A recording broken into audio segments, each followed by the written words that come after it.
मनोजवं मारुततुल्यवेगं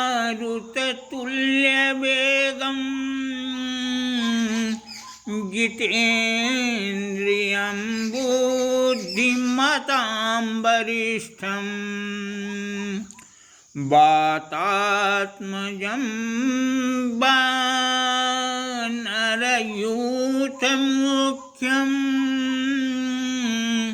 श्रीरामदूतं शरणं प्रपद्ये।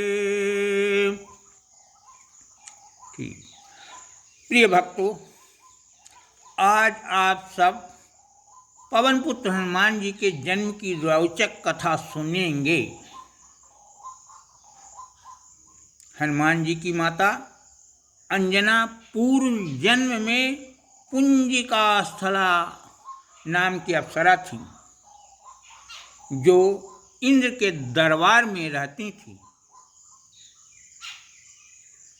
मेरी कृत हनुमत चरित्र के अनुसार, रही शक्र दरबार माही इक सुचे सुर बामा,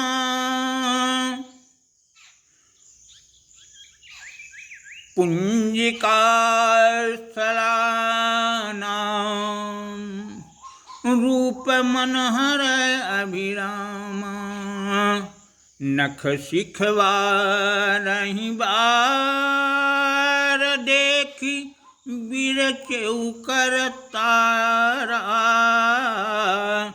चारु शरद विधु बदन अदूषण देखनहारा।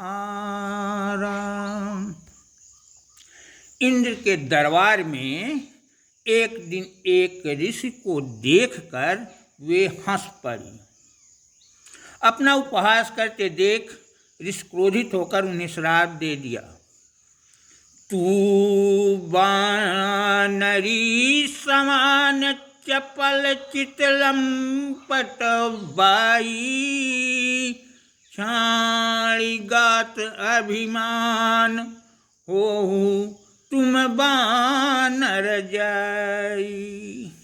साप पाते ही वह ऋषि के पैरों में जा गिरी, क्षमा याचना करने लगी और बोली, भगवन निज कृत कर्म के फल दारुण पाएऊ, पाहि पाहि प्रभु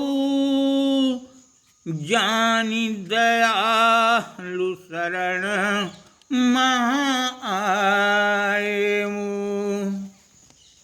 इसके बाद उसके कठिन अनुनय विनय पर भी ऋषि प्रसन्न नहीं हुए।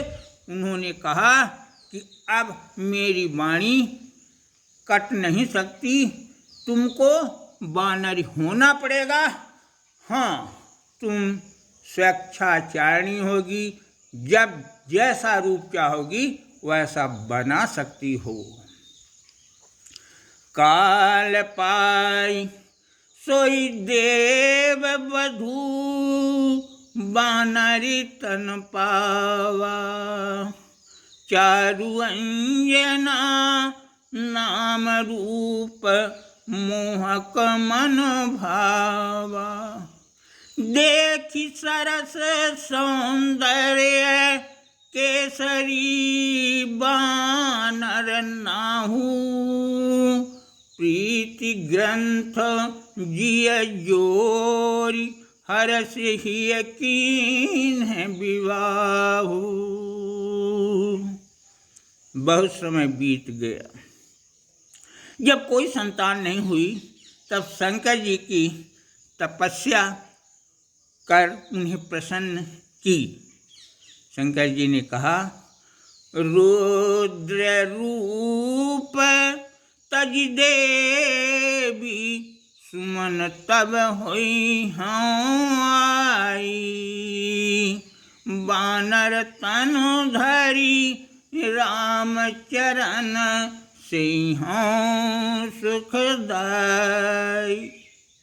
राजा दशरथ पुत्र कामार्थ यज्ञ कराए। अग्निदेव चरु लेकर प्रकट हुए। चरु का वितरण राजा दशरथ पटरानियों में किया। कैकेयी के हाथ की चरु अकस्मात एक चील लेकर उड़ गई। चील लेकर उड़ी किसके हाथ से? कैकेयी के हाथ के खेल। तेहीं अवसर एक चील है उड़ती सिर ऊपर आई। कैकेयी कर खीर चोंच गही चली पराई।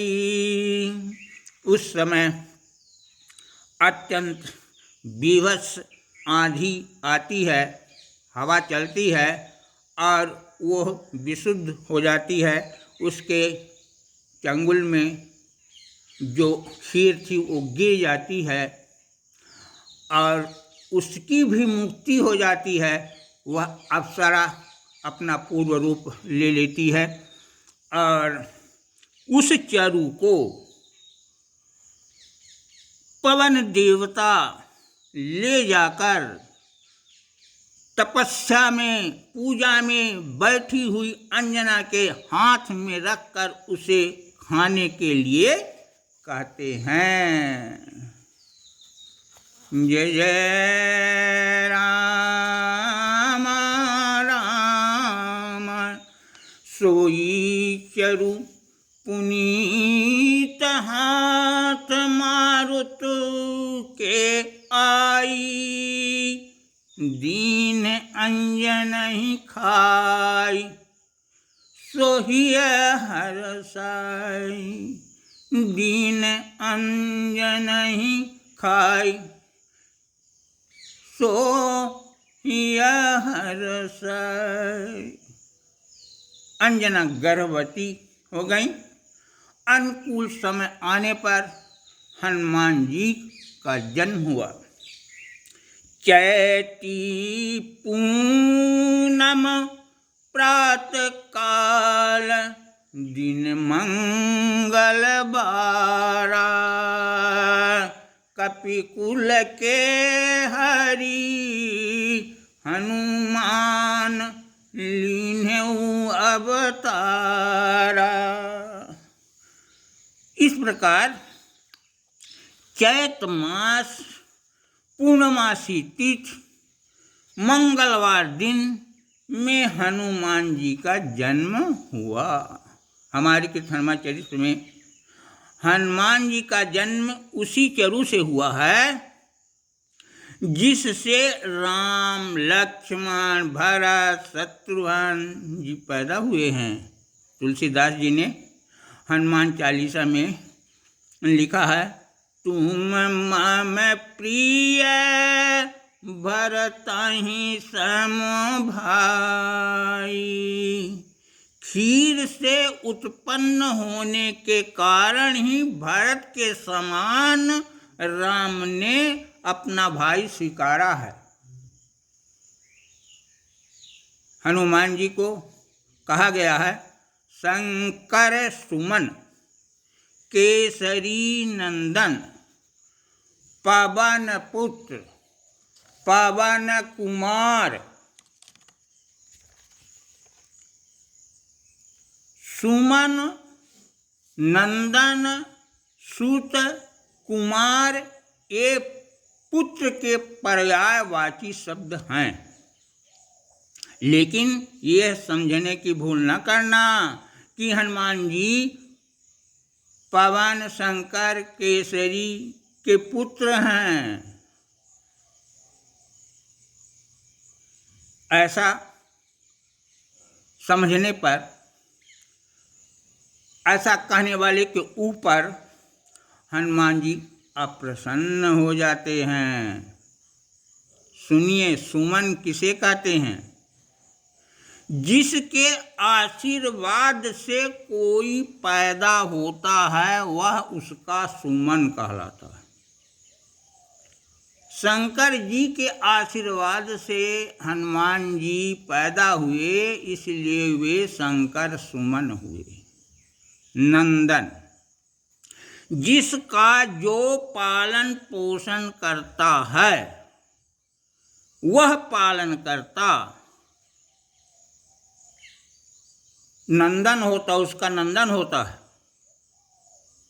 जैसे नंद नंदन, यशोदा नंदन, इन्होंने कृष्ण जी का पालन पोषण किया है।